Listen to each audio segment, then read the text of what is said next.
Lep pozdrav vsem. Jaz bom danes predstavil digitalizacijo, kot se je lotevamo v NLB-ju. Najprej bolj krovno, potem pa bolj specifično na področje podpisovanja dokumentov. V duhu digitalizacije bi se pa najprej zahvalil, da nam je ostalo še del analognega, kajti tovrstna druženja, kavica, večerja, prisegam na analogno v tem delu. Kar se tiče poslovanja, pa ja, digitalizacija, omenjeno je bilo že večkrat. Tudi Blaž je za naše podjetje povedal, da se fokusiramo na različna področja. Skratka, digitalizacija ni samo napram končni stranki. V tem delu se fokusiramo tako na digitalizacijo samih dokumentov, plačil, vpogledov, podpisovanja pogodb na različne načine, ali so to mobilne rešitve, ali so to spletne rešitve, ali so to rešitve v samih poslovalnicah. Potem je del poslovanja, ki je dejansko interni. Se pravi, procesi, ki jih izvajamo znotraj banke, to so neki procesi odobravanja, ki so povezani s stranko, to so procesi, ki so povezani z produktnim upravljanjem, to so procesi, ki so povezani z revidiranjem in tako naprej. Skratka, tudi tu poskušamo naše poslovanje digitalizirati in predvsem z ciljem, da smo bolj učinkoviti, hitri in pa stroškovno manj potratni. V zadnjem času pa, kot v večino vseh podjetjih, tudi na cooperation delu, se pravi sodelovanju, smo se vsi digitalizirali z takšnimi ali drugačnimi rešitvami. Digitalizacija pri poslovanju s partnerji, se pravi, kjer banka neposredno sodeluje z nekimi podjetji, ki niso v vlogi odjemalca oziroma kupca, ampak dobavitelja. Kot primer, banka sodeluje z Vito, življenjsko zavarovalnico, sodelujemo z NLB skladi, ki jih prodajamo v svoji poslovni mreži. In tukaj v bistvu se fokusiramo na enotno uporabniško izkušnjo. Če si predstavljate, ko smo implementirali takrat še ePero, zdaj Better Sign rešitev, si nekako niti nismo mogli privoščiti, niti nismo hoteli privoščiti, da bo stranka podpisala dokumente, ki so v povezavi z NLB-jem, z podpisnim zaslonom, in potem dokumente, ki so povezani z podjetjem, s katerim sodelujemo, na papirju ali na nek drug način. Potem je pa še digitalizacija z državnimi ustanovami in večjimi korporacijami. Naprimer zavarovalnice v primeru zavarovanj hipotekarnih jamstev, ki jih pridobivamo s strani strank. Rednih poročanj, ki jih izvajamo v Banki Slovenije. Z poročanji, ki jih izvajamo s FURS-om. Tukaj težimo na čim večjo stopnjo digitalizacije in tudi tukaj mislim, da imamo še največje potenciale za prihodnost. Se dotaknem tega dela še na koncu. Na kratko bi vam želel predstaviti en tak kratek pogled med letom 2016, ko smo uvedli takrat rešitev še ePero v našo poslovno mrežo pri poslovanju s prebivalstvom za celoten nabor poslov in pa letom 2021 oziroma lanskim celotnim letom, ker moramo se ozreti nazaj, da vidimo, kaj smo dejansko naredili. Stanje 2016 je bilo, da smo imeli preko 110 poslovalnic, kjer je bilo zaposlenih preko 1100 ljudi. Imeli smo slabih 220.000 uporabnikov spletne banke, dobrih 50.000 uporabnikov mobilne banke. Uvedli smo ePero, tako kot sem omenil, v celotno poslovno mrežo, omogočili strankam tudi podpisovanje še po starem, analogno z kemičnim svinčnikom. Zakaj? Zato, ker smo hoteli mehki prehod. Se pravi, stranke smo hoteli navaditi. Bili smo pa prijetno presenečeni, ker so se naše stranke odzivale bolje, kot smo pričakovali. Se pravi, stopnja podpisovanja zasloni je bila bistveno boljša. In pa tudi omogočili smo podpisovanje vseh dokumentov v mobilni banki. Temu je pripomogla tudi, bom rekel, vsesplošna karantena, kjer je dejansko bila nuja, da vzpostavimo nek dodaten način na remote signing in to je bil eden izmed načinov, ki smo se jih poslužili. Leto 2021, se pravi iz dobrih 110 poslovalnic na 70 poslovalnic. Se pravi, po eni strani potreba, ker je stopnja digitalizacije toliko zrasla. Vidimo, da nivo uporabnikov spletne banke je dosegel 330 000 in mobilne banke preko 300 000, se pravi rast preko 500%. Te uporabniki se v veliki meri prekrivajo med mobilno in spletno, ampak mobilne rešitve dejansko so naš vsakdanjik in to se bo tudi nadaljevalo. Digitaliziramo tudi naše procese, se pravi kot prva banka in smo naredili veliki napredek, da smo spravili najbolj zahtevne procese in to so kreditiranje tudi v mobilno banko. Skratka, v komod prostoru na svojem kavču, fotelu, kakorkoli, ob katerikoli uri dneva lahko sklenemo kredit, osebni kredit, ki ga potem pač namenimo za nek planiran nakup. Lahko naročimo določene storitve, praktično vse, in jih tudi podpišemo v klikinu naši mobilni rešitvi. Naša naloga je dejansko, da vsak dan presojamo, a je nek dokument še potreben pri poslovanju s stranko. Žal prihajajo tudi neki momenti, neke spremembe regulative z seveda nekim namenom, ki nam pa povečujejo tudi te dokumente. Zadnja dva primera bi bila na primer soglasja za GDPR in pa na primer življenjski stroški, število vzdrževanih družinskih članov v primeru kreditnega procesa.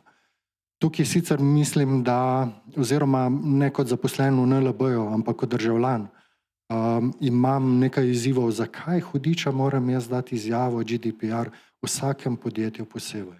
Podpisujem neko izjavo, jo izpolnjujem, zakaj tega ne morem urejati enotno, na enotnem mestu? Zakaj ni v bistvu EU zakonodaja za to poskrbela? Upam, da so to vprašanja, ki se jih v neki točki tudi dotaknemo na nivoju države EU-ja. Digitalni procesi so za nas ključni iz dveh vidikov. Eno je iz vidika uporabniške izkušnje, drugo je iz vidika zaposlenega. Se pravi, tista hitrost, manjši strošek, prijaznost, nepotrebno čakanje se s tem zmanjšuje. Mi smo dejansko zmanjšali enormen obseg dokumentov, boste videli kasneje, natisnjenih dokumentov, kot takšnih žal še ne. S tem smo pocenili naše poslovanje oziroma procese na delu, ki se neposredno vežejo na dokumentacijo. Seveda vsaka taka rešitev zahteva pa investicije v IT infrastrukturo, ki jo je treba implementirati, ki jo je treba vzdrževati. Strošek se prelije na drugo področje, ampak s tem pridobivamo. Pridobivamo predvsem na času, ki ga lahko namenjamo mi kot podjetje svetovanju in manj porabe za našo stranko, ki ga pač porabi za stvari, ki zanimajo njo. Sama digitalizacija dokumentacije nam omogoča hitrejši pretok informacij.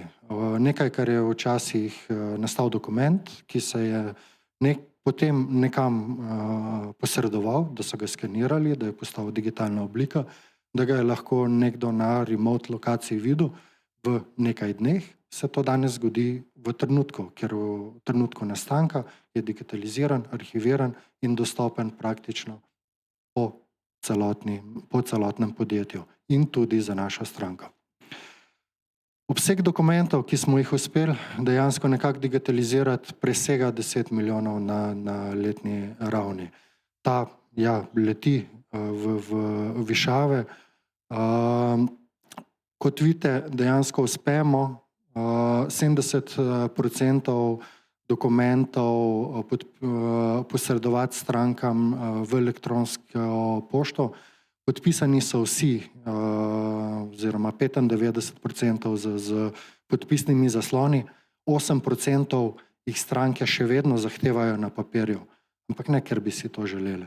Velikokrat pridejo po potrdilo o prilivih, ki jih potem nesejo kot primer Center za socialno delo, kjer te podatke pač uporabijo v svojih procesih. Naš cilj je, da ne tiskamo nič, ampak to ne samo napram stranki, tudi interno. Dejansko že kar nekaj let se osredotočamo na te procese in naše zaposlene motiviramo k tem, da ne uporabljajo tiskalnika oziroma le tam, kjer je to nujno potrebno. Mogoče še malo o tehniki. Ko smo implementirali, smo dejansko implementirali, mislim, da nekje čez 800 podpisnih zaslonov podjetja Vakom, te velikih tablic. Zakaj smo se odločili za te velike tablice? Enostavno zato, ker želimo, da stranka ima možnost dobro prebrati vso dokumentacijo, da je dokument razviden in to potem tudi podpiše z digitalnim zaslonom. Prednost, ki smo jo pridobili s tem, ker predtem smo na primer imeli projekt multifunkcijskih naprav, se pravi, še predtem so obstajali matrični tiskalniki na delovnih mestih, potem smo šli na multifunkcijske, zaposleni je mogel zapuščati delovno mesto, stranko samo ta trenutek, zato da je natisnil, potem skeniral. Na ta način smo dejansko prihranili enormno časa in zgolj kot primer, samo za zaključek poslovanja dneva, ko je bilo potrebno dokumentacijo prešteti, pripraviti za pošiljanje, prekontrolirati, porabimo 100 ur manj v celi poslovni mreži na dan. Kje vidimo dejansko priložnosti? Ja, analogno se bo prepletalo z digitalnim in pa digitalno z digitalnim. Kaj s tem mislim? Imamo različne poti. Imamo mobilno pot, imamo spletno pot, imamo v našem primeru bankomate in tako naprej. Te poti se bojo prekrivale, morajo omogočati nekje pauza procesa in potem nadaljevanje. Veliko je bilo danes že rečenega v osebni izkaznici. Tukaj vidimo zelo velike priložnosti v onboardingu strank, tako da se bomo poslužili vseh bodočih rešitev definitivno.